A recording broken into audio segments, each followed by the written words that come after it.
Muito bem, então hoje à noite nós vamos estar vendo sobre o verdadeiro patriotismo. Você se considera um patriota? Para responder essa pergunta, primeiro você precisa entender o que significa ser um patriota, não é verdade? A gente precisa entender isso. Será que a Bíblia fala sobre isso, sobre o que é ser patriota? Claro, obviamente ela não vai usar essa palavra, né, patriota, ser um patriota, mas será que a palavra de Deus ela nos ensina sobre isso? Então eu queria dar uma pausa hoje sobre, isso aqui tem a ver com santificação, tudo que nós aprendemos na palavra de Deus tem a ver com santificação, mas isso aqui não é diretamente ligado à santificação, mas eu gostaria que nós dedicássemos um tempinho, por causa do período em que nós vivemos, a época em que nós estamos vivendo, os dias maus que nós estamos presenciando, é muito importante nós aprendermos esses conceitos na palavra de Deus também, tá bom? Então, o verdadeiro patriotismo. Será que você se considera um patriota? Será que um cristão deveria ser patriota? Porque muitas pessoas fazem uma certa divisão. Existem pessoas que dividem as suas vidas, né? Ela cria uma dicotomia meio estranha. Uma vida está ligada à sociedade e outra aliás, uma parte da sua vida está ligada à sociedade e outra parte da sua vida está ligada ao mundo cristão. Parece que ela faz uma divisão. Mas a palavra de Deus, ela nos apresenta um conceito totalmente contrário quanto a isso. A palavra de Deus, ela não nos traz, né, essa divisão, ela nos apresenta o fato de nós estarmos inseridos numa sociedade e o fato de que nós devemos manter uma atitude, um caráter cristão, apesar de estarmos inseridos numa sociedade má, numa sociedade corrupta, perversa e injusta. Então nós não podemos fazer essa distinção entre a vida social e a vida cristã. Isso não existe na palavra de Deus, né? Então é importante nós entendermos isso. Patriotismo. O que é patriotismo? O que significa ser um patriota? Patriotismo, de acordo com os dicionários, eu fiz uma junção de algumas definições de alguns dicionários. Então, de forma resumida, clara e objetiva, é o seguinte: patriotismo é o amor de um indivíduo à sua pátria e orgulho por sua cultura, história e tradições, sendo motivado à lealdade pelo seu país e a servi-lo, contribuindo para o seu progresso e respeitando as suas leis. Eu creio que essa definição foi a mais sensata, ela está clara, objetiva, né? Então está bem escancarado para nós aqui o que significa ser um patriota, né? Então presta atenção, é o amor de um indivíduo à sua pátria e orgulho por sua cultura, história e tradições. E por isso, então, sendo motivado à lealdade pelo seu país e a servi-lo, contribuindo para o seu progresso e respeitando as suas leis. Basicamente, isso é ser um patriota. Então, existem muitas pessoas, né, no nosso país que se dizem patriotas, mas na verdade eles estão até mesmo desobedecendo leis. Isso não é patriotismo, não. Tá? Então, verdadeiramente não. Então, desobediência das leis não é ser um patriota. Agora, irmãos, como é que nós vamos buscar, né, esse conceito na palavra de Deus?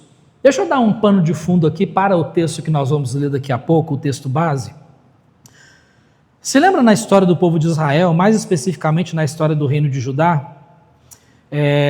Um dos maiores acontecimentos relacionados à nação de Israel como um todo, narrados na Bíblia, os irmãos se lembram que houve um momento em que os moradores de Israel, na verdade do reino de Judá, eles foram levados para o cativeiro na Babilônia.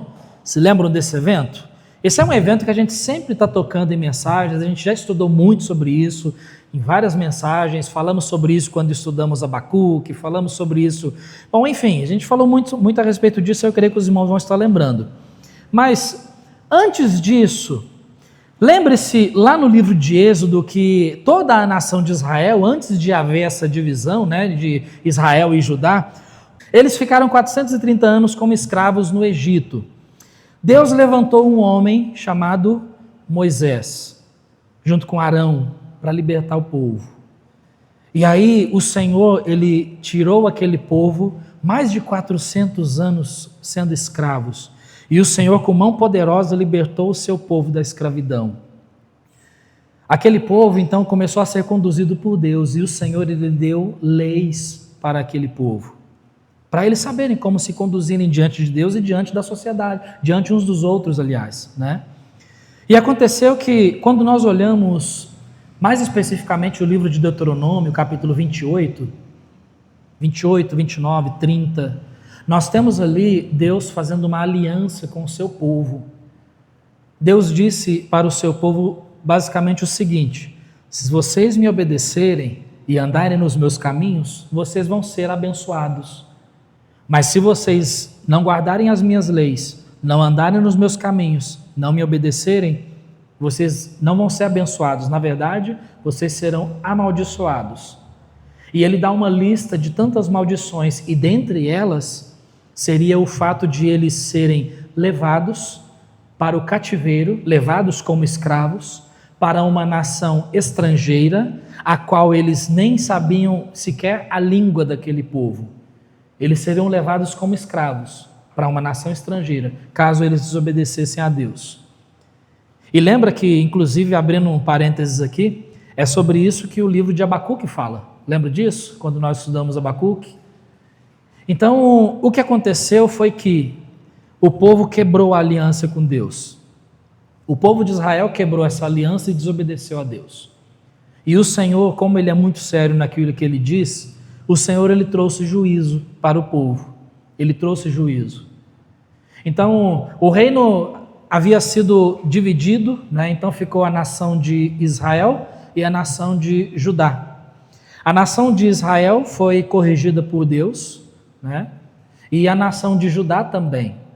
E para corrigir a nação de Judá, o Senhor, ele usou o povo da Babilônia. O rei da Babilônia, Nabucodonosor. Então, o que aconteceu foi que Deus cumpriu a sua promessa. E aquele povo, a nação de Judá foi invadida pelo rei da Babilônia, e aquele povo foi levado como escravo. E inclusive, dentre esses que foram levados como escravo, nós temos o profeta Ezequiel, nós temos também o profeta Daniel, Sadraque, Mesaque e Abednego, lembra deles? Então esses, junto com toda a nação, com a maioria da nação, eles foram levados para o cativeiro. Então o rei da Babilônia invadiu a cidade de Jerusalém, levou todos para a Babilônia, e alguns poucos ficaram lá na cidade de Jerusalém, poucas pessoas. Dentre essas pessoas, essas poucas pessoas que ficaram, ficou o profeta Jeremias. Tanto é que o profeta Jeremias, ele descreve o fato, e ele escreve sobre isso, ele escreve uma poesia, na verdade uma lamentação, descrevendo o seu sentimento sobre aquele fato de ele ver os seus conterrâneos sendo levados para o cativeiro como escravos lá para a Babilônia. E é aí que Jeremias escreveu Lamentações de Jeremias, descrevendo o fato. Enquanto o povo estava lá no cativeiro, lá na Babilônia, como escravos, surgiram falsos profetas, dizendo que o povo não deveria se submeter ao rei da Babilônia, que eles deveriam se rebelar contra o rei. Mas aí aconteceu que Deus mandou Jeremias, né, dar um aviso para aquele povo. Então Jeremias enviou um aviso para aquele povo dizendo que qual conduta eles deveriam ter. E abre lá comigo, por favor, em Jeremias 27, e nós vamos ver alguns textos aqui no livro do profeta Jeremias. Mas no capítulo 27, nós vamos observar aqui as ordens de Deus para aquele povo que estava como escravo lá. Jeremias 27.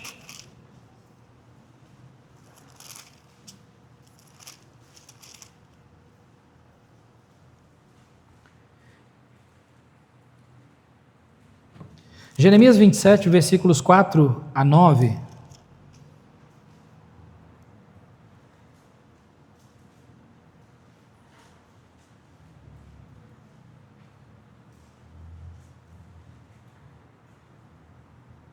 Olha o que ele disse: E lhes ordenarás que digam aos seus senhores: assim diz o Senhor dos Exércitos, o Deus de Israel.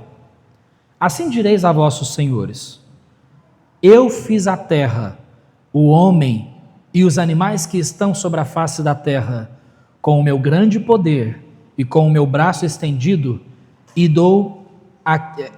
a dou a quem é reto aos meus olhos. E agora eu entreguei todas estas terras na mão de Nabucodonosor, rei da Babilônia, meu servo. Deus chamando o rei da Babilônia como meu servo. E ainda até os animais do campo lhe dei, para que os sirvam. E todas as nações servirão a ele, e a seu filho, e ao filho de seu filho, até que também venha o tempo da sua própria terra, quando muitas nações e grandes reis se servirão dele. E acontecerá que, se alguma nação e reino não servirem o mesmo Nabucodonosor, rei da Babilônia, e não puserem o seu pescoço debaixo do jugo do rei da Babilônia, a essa nação castigarei com espada e com fome e com peste, diz o Senhor, até que a consuma pela sua mão. E vós não deis ouvidos aos vossos profetas e aos vossos adivinhos, e aos vossos sonhos, e aos vossos agoureiros, e aos vossos encantadores que vos falam, dizendo: não servireis ao Deus de Babilônia, ao rei de Babilônia. Viu então o que ele disse? Deus está dizendo o seguinte: todas as nações são minhas, eu as criei e eu entreguei todas as nações para que sirvam ao rei da Babilônia. E aquelas nações que não servirem ao rei da Babilônia, ou seja, que se rebelarem contra o rei da Babilônia, eu irei castigar. Basicamente é isso que o Senhor está dizendo. Mas aí nós nos perguntamos assim: puxa, mas qual seria o propósito do Senhor em, além de permitir que o povo de Judá fosse levado cativo para a Babilônia, para servirem ao rei da Babilônia em escravidão, além de Deus permitir isso, qual seria o plano do Senhor em dizer que esse povo, além de ter sido levado, eles ainda precisavam se submeter e servir a um rei ímpio que não teme a Deus, mas que o Senhor chama esse rei ímpio que não o temia de meu servo. Olha que interessante. Isso mostra para nós, irmãos, que nada foge do controle de Deus, nada foge do seu propósito. O Senhor tem um propósito, o Senhor tem um plano, o Senhor tem um plano para as nossas vidas. E Ele, para cumprir o seu plano, Ele usa a nossa sociedade, Ele usa os nossos governantes, Ele usa essas injustiças, tantas injustiças que nós estamos presenciando na nossa nação. O Senhor usa isso para a honra e glória dEle, para cumprir os propósitos dEle. Por quê? Porque o Senhor é soberano. O Senhor ainda está onde Ele sempre esteve, no trono. Mas é estranho.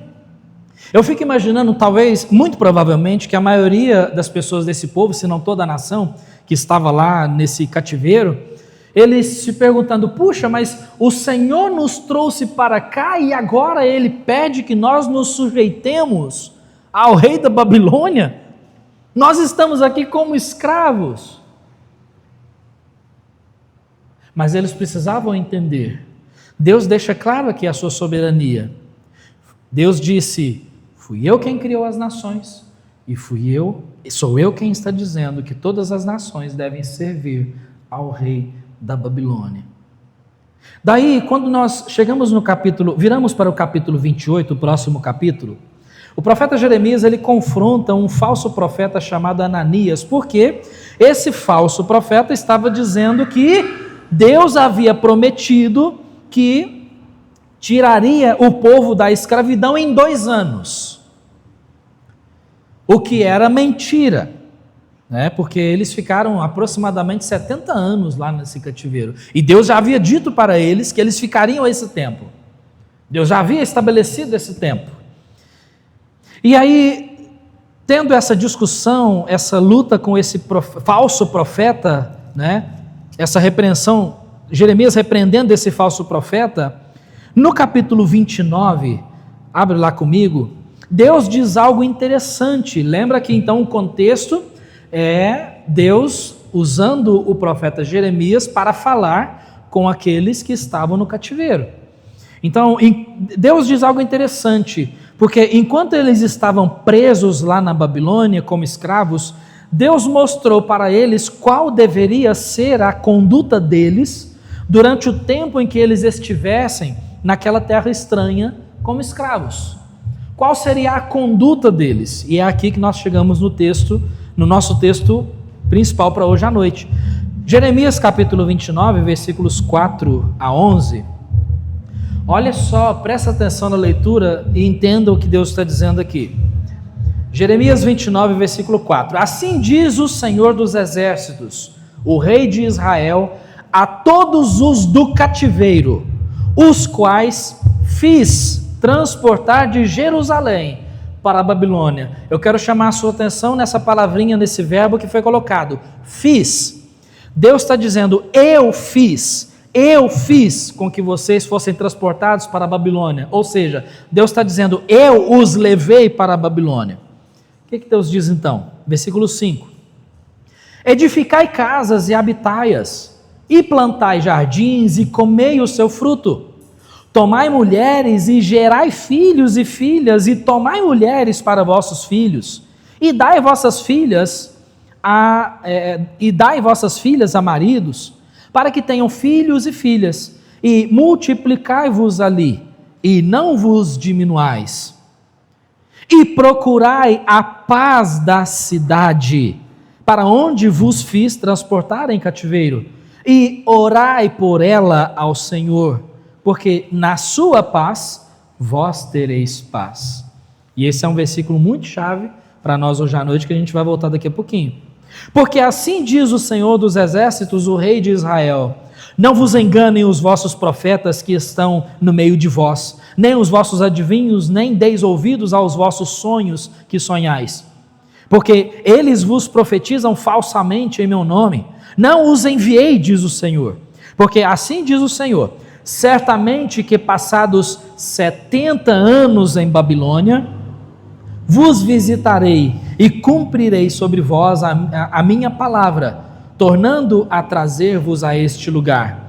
Porque eu bem sei os pensamentos que eu tenho a vosso respeito, diz o Senhor, pensamentos de paz e não de mal, para vos dar o fim que esperais. Então me invocareis, e ireis e orareis a mim, e eu vos ouvirei, e buscar-me-eis, e me achareis, quando me buscardes com todo o vosso coração, e serei achado de vós, diz o Senhor, e farei voltar os vossos cativos, e congregar-vos-ei de todas as nações, e de todos os lugares para onde vos lancei, diz o Senhor, e tornarei a trazer-vos ao lugar de onde vos transportei. Irmãos, eu não sei se você consegue observar a grandeza dessa promessa, desse acontecimento, e o que isso tem a ver com os nossos dias. Isso tem muito a ver com os nossos dias. Eles foram levados, por causa da sua desobediência, eles foram levados por Deus. Deus usou um rei ímpio, uma nação ímpia, para corrigir o povo de Israel, a nação de Judá, aliás, para corrigir a nação de Judá. E lembra, foi isso que, é justamente esse fato que o profeta Abacuque, ele recebe do Senhor, essa resposta. Se lembra no livro de Abacuque? Abacuque começa a clamar: Senhor, até quando eu vou observar tanta maldade, tanta injustiça, até quando? E o Senhor responde para Abacuque: Abacuque, eu estou vendo e eu vou fazer uma grande obra. E de repente Abacuque, ele estava pensando: então o Senhor, ele vai castigar aqueles injustos da minha nação, o Senhor vai fazer justiça para aqueles da minha nação. E aí a resposta do Senhor, ela veio um tanto exorbitante, né? O Senhor disse: Abacuque, eu vou fazer uma grande obra, eu vou trazer uma nação ímpia e eu vou usar essa nação para corrigir o seu povo, o meu povo. E Abacuque, inicialmente, ele fica perplexo com isso, porque como que seria um Deus? Ele diz que Deus é tão puro de olhos que não pode ver o mal. Como que o profeta imaginaria isso, de que um Deus tão justo e tão santo usaria uma nação ímpia para corrigir o seu povo, o qual Deus diz que ama? Mas depois que Deus revelou isso, Deus disse a Abacuque: eu vou usar uma nação para corrigir o povo, mas eu também vou tratar com esta nação. Mas inicialmente eu vou usar essa nação para poder trazer castigo sobre o povo.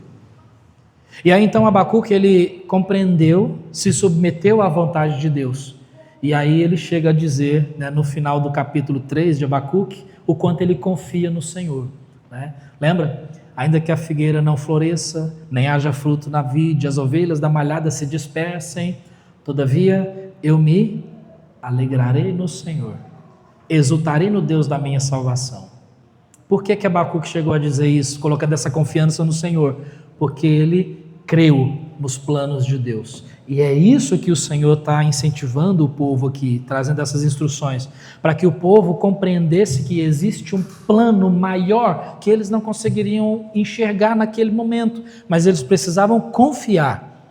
Porque, irmãos, nós não somos chamados na palavra de Deus a compreender todos os planos do Senhor. Você não vai achar isso na Bíblia. Entendei todos os planos do Senhor. Não, porque Deus é Deus soberano, Ele governa sobre os céus, a terra e debaixo da terra. O Senhor, Ele é supremo. Ele tem os planos dEle e muitas vezes nós não compreendemos esses planos. Mas nós precisamos compreender que existe um plano, uma vontade do Senhor. E lembra que a palavra de Deus diz sobre a vontade de Deus? Ela é agradável, perfeita e... Está vendo? Então essa é a vontade do Senhor. Então, irmãos, é interessante notar aqui que o povo, eles estavam num lugar indesejável, para onde eles foram levados por força bruta, pela permissão do Senhor. Foi o Senhor quem fez aquela obra, usando uma nação ímpia, para viverem como escravos numa sociedade desconhecida, de uma língua desconhecida. Eles não conheciam nem a língua lá. E ainda assim o Senhor, Ele ordena que eles desejassem o melhor para aquela cidade. Você observou isso no texto? Primeiramente Ele diz ali: tomai mulher, versículo 6, né? Versículo 5, edificai casas, habitai, plantai jardim. Versículo 6, tomai mulheres, deem filhos em casamento e tudo mais. Ou seja, Deus está dizendo assim: olha, vocês estão aí no cativeiro, escravos, a vida segue. A vida segue. Façam o que vocês têm que fazer. Construam casas, trabalhai, casem-se, multipliquem-se, tenham filhos, deixa a vida seguir. Mas aí então no versículo 7 ele diz: e procurai a paz da cidade, para onde vos fiz transportar em cativeiro. Esse lugar onde eles estavam, nesse momento, era a nação deles. Nesse momento, era o lugar onde Deus havia colocado eles. Aquele não era o lugar definitivo deles, não era uma nação definitiva, mas era o lugar onde o Senhor havia os colocado. E durante o tempo em que eles estivessem ali, durante esses 70 anos em que eles estivessem como escravos, eles precisariam procurar a paz da cidade. E como que nós trazemos esse conceito para nós hoje? Muito perfeitamente, irmãos, nós podemos fazer muitas aplicações para nós, e uma delas é que o verdadeiro patriotismo, o verdadeiro patriota, e nós entendemos que esse é o desejo de Deus para todo cristão, é amar o seu país, amar o Brasil. Quando nós observamos tantas coisas ruins acontecendo no nosso país, nós podemos observar tantas coisas acontecendo, irmãos, e nós ouvimos às vezes pessoas dizendo assim, né? Tomara que dê tudo errado no Brasil mesmo, o Brasil merece. Tomara que o Brasil afunde. O brasileiro tem que sofrer mesmo para aprender a lição. Já ouviram pessoas dizendo essas coisas? Isso não é amar o Brasil, isso não é amar o povo brasileiro. E ele está dizendo aqui para que eles deveriam procurar a paz da cidade, né? E para procurar a paz da cidade, eu creio que deve ter amor envolvido, porque se não existe amor, você não vai buscar a paz. Então, patriotismo é isso. Eles só poderiam desejar a paz daquele lugar se eles amassem aquele lugar. E lembra, esse amar aquele lugar, nós não estamos dizendo aqui que eles deveriam continuar desejando por estar ali, mas Deus está dizendo aqui que eles deveriam trazer benefícios por estarem naquele lugar. Por quê? Porque esse era o povo que conhecia o Senhor, e eles estavam no lugar que não conhecia Deus. Eles estavam numa nação que não conhecia o Senhor como Deus. Eles não reconheciam Deus. Então eles precisavam ser luz lá naquele lugar, né? Então, assim como foi Deus quem levou aquele povo para aquele lugar, irmãos, foi Deus quem nos colocou aqui no Brasil. Foi o Senhor que nos colocou aqui. E Ele tem um plano para isso. Deus tem um plano. O Senhor nos colocou nesse lugar, então, portanto, nós somos brasileiros pela vontade de Deus. Pela vontade de Deus, foi Ele que nos colocou aqui.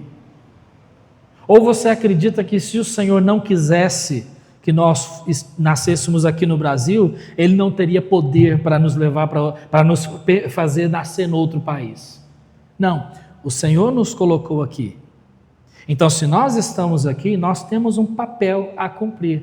E da mesma forma que ele diz ali, procurai a paz da cidade, eu também creio que o Senhor, nós podemos aplicar isso para nós. Procurai a paz do seu país. Procurai a paz do seu país. Né? Então, já viu pessoas dizer que tem vergonha de ser brasileiro?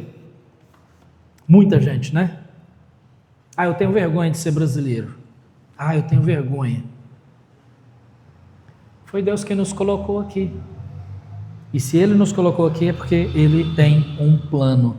E, irmãos, convenhamos, né? A gente cantou um hino hoje que fala sobre as paisagens e tudo mais do nosso país. Você observou aquele hino que nós cantamos?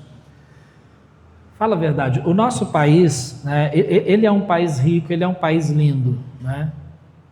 É um país maravilhoso. O que estraga o nosso país Aí muitos vão dizer assim, né? É o governo. Não, o que estraga o nosso país é o pecado. É o pecado. Não é o governo, é o pecado, infelizmente.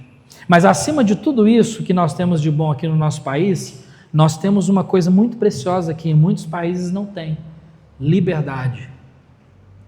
Não, pastor, nós já perdemos a liberdade faz tempo. Não, irmãos, nós ainda temos liberdade, ainda nos resta liberdade. Nenhum de nós aqui estamos sujeitos a ser penalizado por estarmos cultuando aqui. Pelo menos ainda não acontece isso. Nós temos a liberdade de culto, nós temos liberdade para ler a palavra de Deus, nós temos liberdade para poder divulgar a palavra de Deus, para pregar o evangelho lá fora, nós temos essa liberdade. Então, essa liberdade que nós temos é uma bênção de Deus. Quando você observa países como, por exemplo, o Afeganistão, já se imaginou ter nascido no Afeganistão, na Coreia do Norte, onde as pessoas realmente recebem pena de morte por se dizerem cristãos? Onde as pessoas que querem cultuar a Deus, eles têm que se reunir em porões debaixo da terra?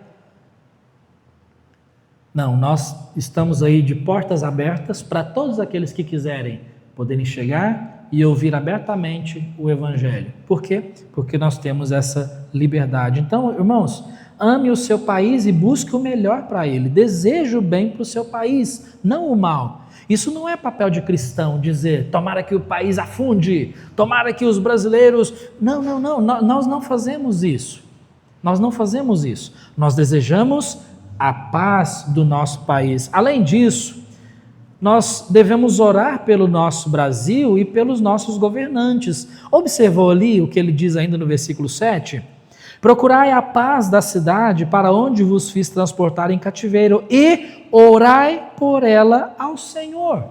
Orai por ela.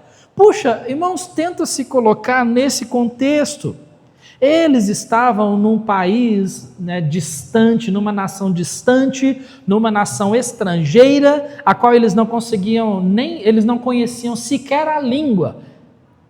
E eles não estavam lá por vontade própria, eles não fizeram como muitas pessoas fazem quando sai do seu país e vai para um outro em busca de um trabalho melhor, de condições, uma melhor condição de vida. Não era esse o caso.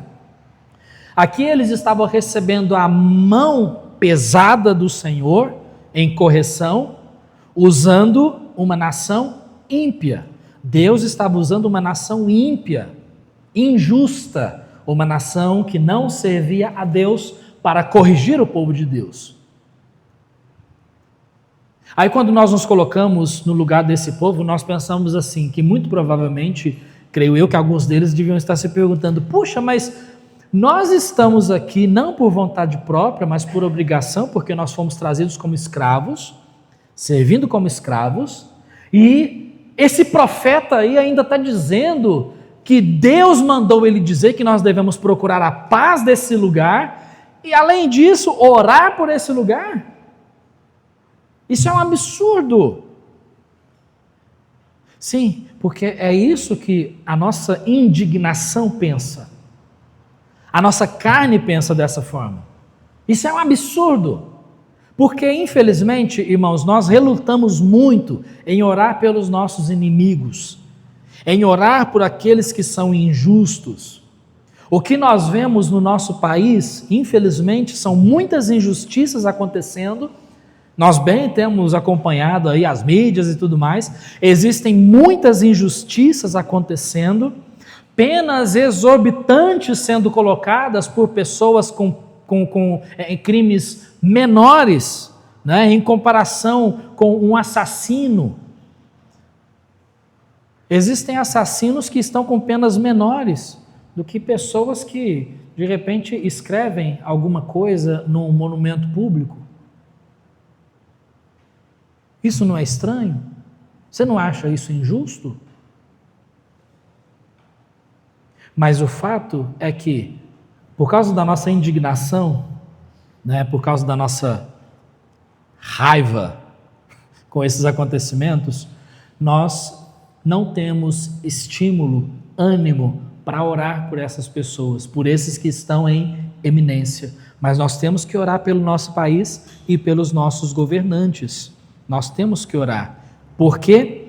Ele diz ali, porque na sua paz vós tereis paz. Ou seja, Deus está dizendo que se eles orarem para que haja paz lá na Babilônia, onde eles estavam como escravos, se houver paz na Babilônia, eles também, consequentemente, teriam paz. Isso traz para nós um ensinamento muito importante do apóstolo Paulo. Se lembra? Se você quiser dar uma viradinha, marca com o dedinho aqui Jeremias, que nós vamos voltar para cá, tá? Marca aí, mas abre lá em 1 Timóteo capítulo 2, marca esse texto aí de Jeremias, que a gente vai estar voltando, tá? Marca aí com o dedinho, ou usa o marcadorzinho de Bíblia, né? Provavelmente você deve ter um marcadorzinho aí na sua Bíblia.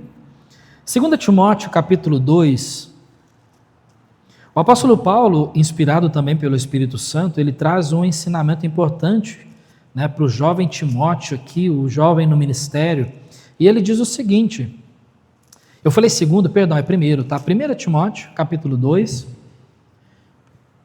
1 Timóteo capítulo 2, olha que interessante, ele usa a palavra aqui, admoesto-te, né? Admoesto-te, exorto-te, te encorajo, Timóteo, antes de tudo, que se façam deprecações, orações, intercessões e ações de graças por todos os homens, pelos reis e por todos os que estão em eminência, ou seja, em alto cargo, para que tenhamos uma vida quieta e sossegada em toda a piedade e honestidade, porque isto é bom e agradável diante de Deus, nosso Salvador, que quer que todos os homens se salvem e venham ao conhecimento da verdade. Olha só, Timóteo, eu te encorajo, Faça orações por todos os homens, pelos reis, pelo imperador, por todos aqueles que estão em eminência, a todos aqueles que exercem uma autoridade. E ele diz ali, né, para que tenhamos uma vida quieta e sossegada. Consegue fazer um paralelo muito perfeito aqui? Deus disse para o povo de Judá: orem pela nação da Babilônia, porque se houver paz na nação, vocês também terão paz. E aqui, Paulo, inspirado por Deus, ele escreve que nós devemos orar por todos os homens, principalmente pelas nossas autoridades, para que nós tenhamos uma vida quieta e sossegada.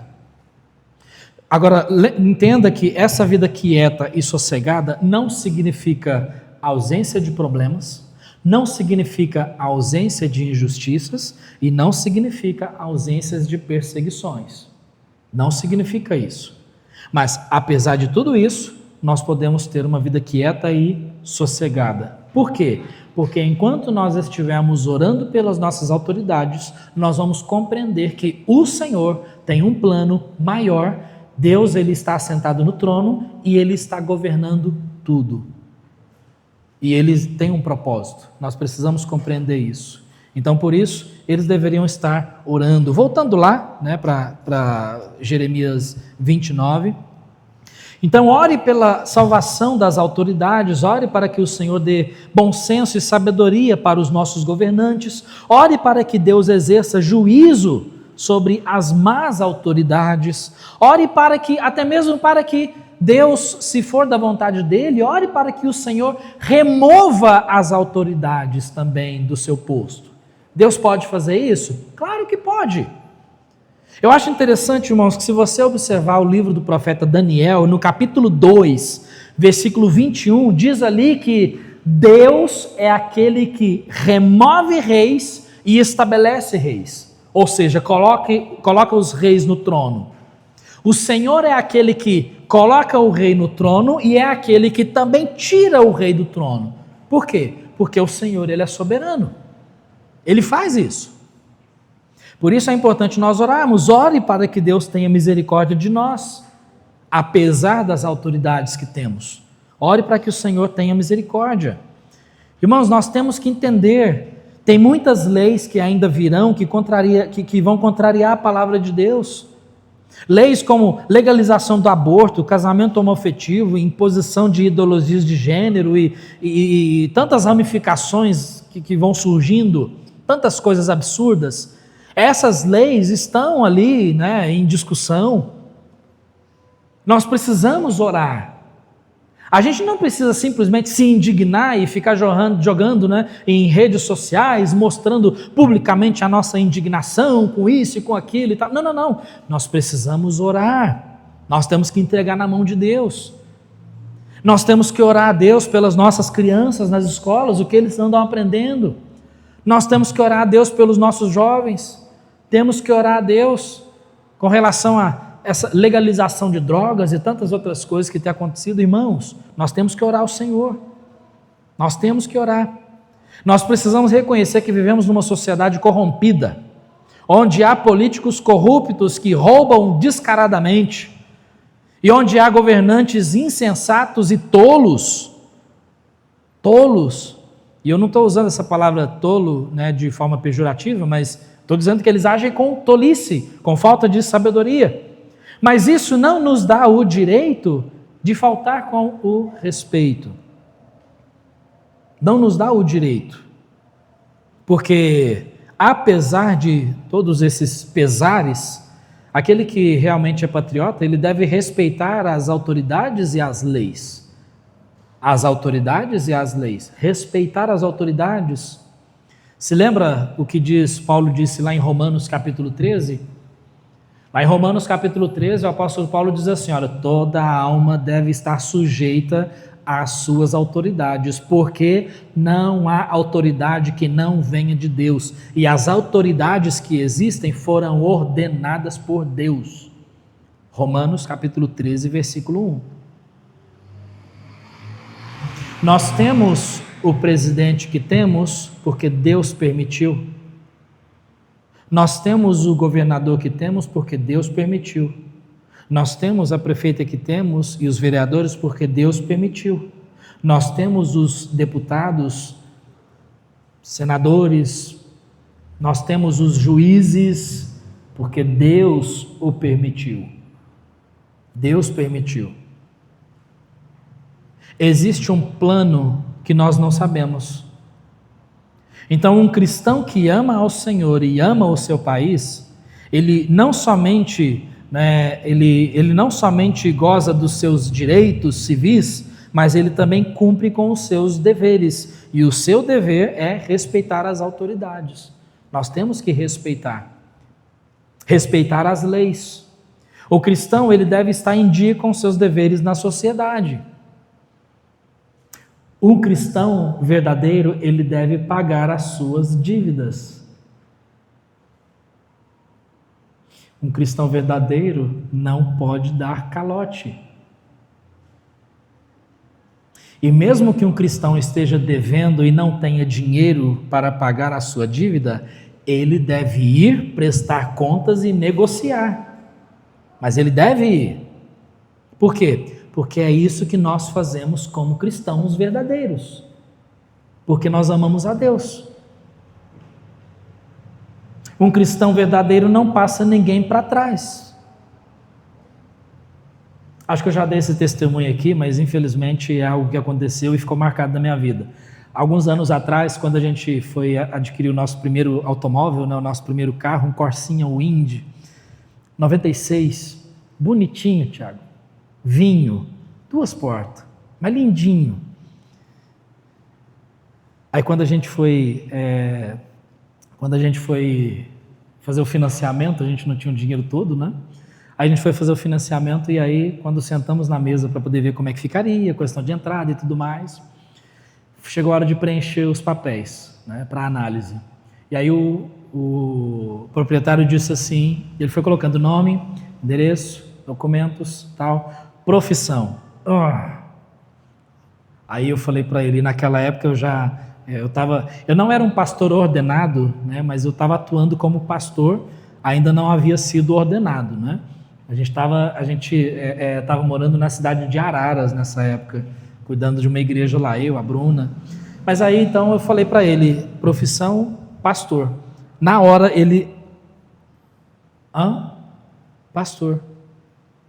Aí ele deixou a caneta na mesa, olhou para mim e disse, Leandro, sinto muito, nós não fazemos financiamentos para pastores e vereadores.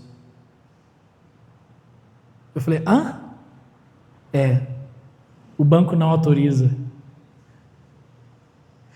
Eu não sei se a minha indignação maior foi o fato do banco não autorizar financiamento para pastores e vereadores, ou se foi o fato de eu ter sido colocado no mesmo patamar de vereadores.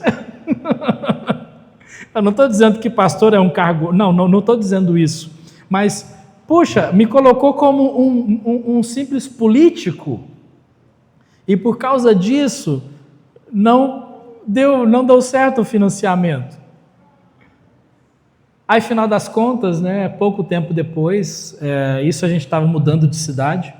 Aí quando a gente chegou, a gente já estava prestes a mudar, né? Então, poucos dias depois, a gente mudou para a cidade onde a gente foi morar, lá em Formiga.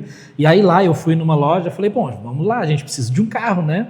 E aí lá deu certo, ele nem tocou nesse assunto, não sei o que é. Talvez é porque, não sei, talvez a lei é um pouco diferente no estado de São Paulo ou não, porque isso foi no estado de São Paulo. Bom, não sei, mas consegue enxergar, irmãos? E aí eu fui conversando e tudo mais com aquele moço, né? Porque a gente fica curioso.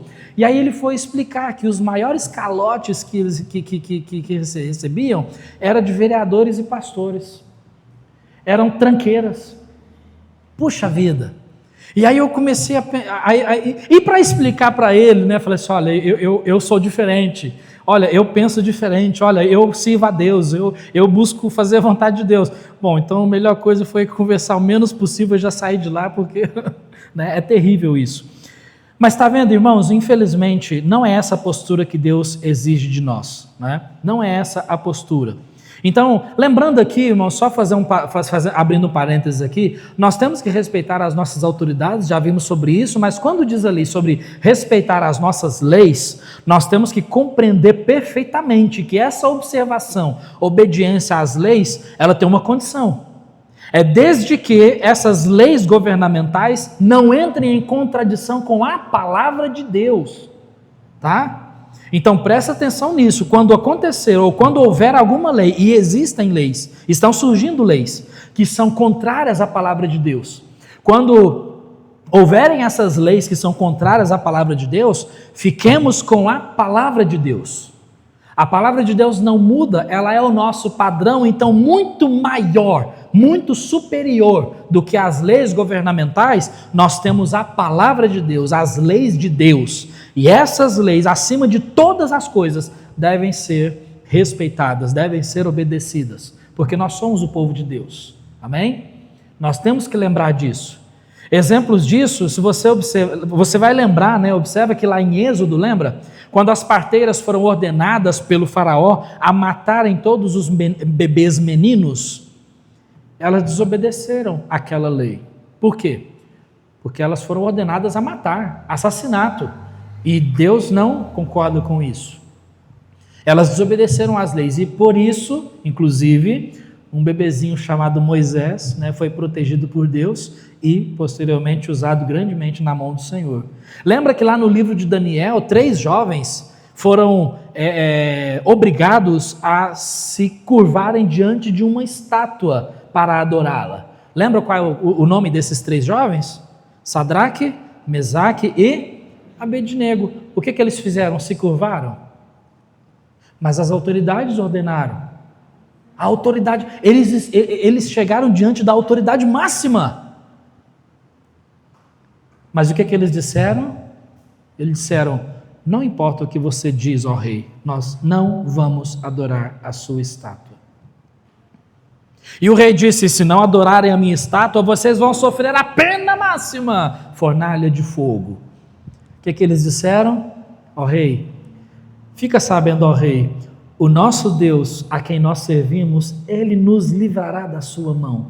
E se não, ou seja, olha que fé, e se não, mesmo que não seja da vontade dele nos livrar da sua mão, fica sabendo, ó rei, nós não vamos adorar a sua estátua. Resultado disso, eles foram livres, eles ficaram livres da fornalha? Não, eles foram para a fornalha, mas lá na fornalha eles foram libertos, eles foram protegidos pelo Senhor. Inclusive, o próprio Senhor Jesus estava lá dentro da fornalha com eles. Pela descrição que é dita daquele quarto homem lá dentro, nós entendemos que é o Senhor Jesus Cristo. O Senhor protegeu eles. Muitos cristãos no passado, irmãos, muitos cristãos se recusaram a negar o nome de Jesus e a adorarem o imperador romano. E por isso eles pagaram o preço com a própria vida. Foram lançados no Coliseu para serem comidos por feras ou destroçados por gladiadores, porque esse era o entretenimento das autoridades daquela época. Quer entender um pouquinho mais ou ler sobre esse fato, essa parte da história cristã? Eu tenho algum material ali que eu posso te passar caso você queira, tá? Tem um livro ali excelente e ele descreve essas coisas. Nós temos os nossos deveres, mas também nós temos os nossos direitos. Devemos buscar os nossos direitos também, inclusive desde que com a atitude correta e justa diante de Deus e das autoridades. O fato de eu reivindicar um direito meu, isso não me dá o direito, né? Isso não me abre a possibilidade de faltar com o respeito diante das autoridades. Quando nós vemos o apóstolo Paulo reivindicando os seus direitos, quando nós vemos Sadraque, Mesaque e Abednego reivindicando o seu direito de liberdade religiosa, nós não vemos nenhum deles faltando com o respeito diante das autoridades. Mas eles sempre dizem: assim diz o Senhor. Assim diz o Senhor. Então, irmãos, O apóstolo Paulo, inclusive, se você olhar em Atos capítulo 16 e também em Atos capítulo 22, Paulo reivindicou o direito a um julgamento justo diante das autoridades romanas, porque ele era um cidadão romano. Paulo reivindicou o seu direito. Ele reivindicou o seu direito, mas de uma forma justa, de uma forma santa diante de Deus. Então, por isso, eu quero dizer aqui para os irmãos que, de acordo com a palavra de Deus, a Bíblia não proíbe o cristão, por exemplo, de participar de atos e manifestações. Nós não encontramos isso na Bíblia. Não tem. Desde que sejam manifestações pacíficas, legais, que reivindiquem justiça e outros princípios estabelecidos na palavra de Deus, conforme a vontade de Deus, como, por exemplo, manifestações contra o aborto, manifestações contra drogas, manifestações contra ditaduras e tudo mais. Se algum cristão diz assim, mas eu não concordo, eu acho que não deve, tudo bem, então fique no eu acho, porque a palavra de Deus não fala contra isso. Mas o que nós precisamos entender é que essas manifestações não nos dão direito de fazer algazarra, de fazer bagunça, de sair pichando as coisas e de pisar em locais proibidos que não devem ser pisados. Como os espelhos d'água lá em Brasília, né? Isso não nos dá o direito de pisarmos onde não devemos pisar. E por isso existem penas. Mas enfim, irmãos, basicamente, isso é patriotismo. É amar, orar pelo nosso país e pelos governantes e respeitar as autoridades e as leis. O interessante é que o Senhor, nós temos que entender, e finalizando aqui, o Senhor ele usa todo esse contexto que nós vivemos, de injustiça, esse contexto injusto que nós vivemos no nosso país e no mundo, para cumprir um propósito, e Ele tem um propósito para as nossas vidas. Eu quero ler de novo aqui para os irmãos o versículo 11 de Jeremias 29.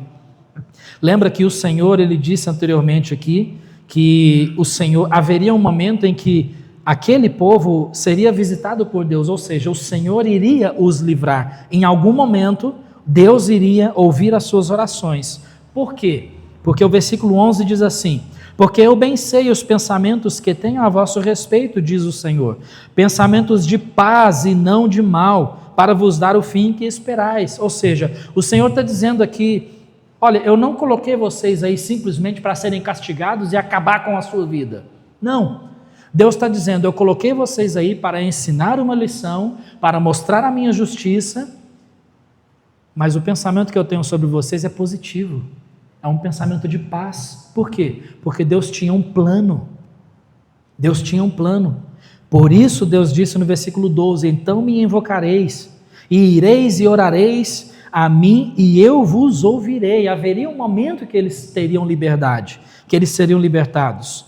Versículo 13, buscar-me-eis e me achareis, quando me buscardes com todo o vosso coração. E o versículo 14 diz, e eu serei achado de vós. Como é que nós aplicamos isso para a nossa vida hoje, para o nosso contexto? Irmãos, toda essa injustiça que nós estamos presenciando, haverá um momento que o Senhor vai ouvir as nossas orações. Ele vai fazer justiça. Ele vai ouvir. Mas para que isso aconteça, nós precisamos estar orando em oração. Por isso, ore pelo nosso Brasil, ore pelos governantes, ore por justiça. Ore por misericórdia de Deus, ore a Deus, e Deus vai haver um momento em que Deus vai ouvir. E sabe de uma coisa? O Senhor, Ele não somente cumpriu a sua promessa para com Israel, mas Ele ainda está cumprindo, Deus está cumprindo as suas promessas. E essas promessas que o Senhor tem cumprido para com aquela nação, para com o povo de Israel, o Senhor também tem promessas para nós e Ele há de cumprir essas promessas. Nós não podemos desanimar de orar. Nós não podemos nos desanimar. Nós não podemos nos desesperar. Mas afinal de contas, o que mais nós precisamos fazer é lembrar o fato de que a nossa nação não é essa. Não é aqui. Filipenses capítulo 3, versículo 20... Você pode ler comigo Filipenses 3:20? Leia comigo. Mas a nossa cidade está nos céus, de onde também esperamos o Salvador, o Senhor Jesus Cristo. A nossa cidade está no céu, não é aqui, não é aqui. Então, mesmo que a nossa geração passe, mesmo que você e eu, nós morramos aqui, sem ver o livramento do Senhor em algumas áreas pelas quais nós temos clamado, não importa, a nossa cidade não é aqui, o nosso lugar não é aqui, a nossa pátria não é esta, a nossa pátria é lá no céu, a nossa pátria ela é celestial, e lá não haverá injustiça, lá nós não precisaremos clamar, porque não haverá clamor, haverá louvor, clamor não, haverá adoração, lá não vai haver injustiça. Então, irmãos, eu não sei de você, mas isso me impulsiona a orar pelos meus governantes, a respeitar as autoridades, a respeitar as leis que não contradizem com a palavra de Deus e a continuar servindo ao Senhor. Por quê? Porque haverá um momento em que nós estaremos partindo desse mundo e estaremos eternamente no nosso lar celestial. Amém? Que promessa! O fato é, ainda não chegou esse momento. Até que esse momento chegue, o que nós vamos fazer? Como o Senhor vai nos encontrar?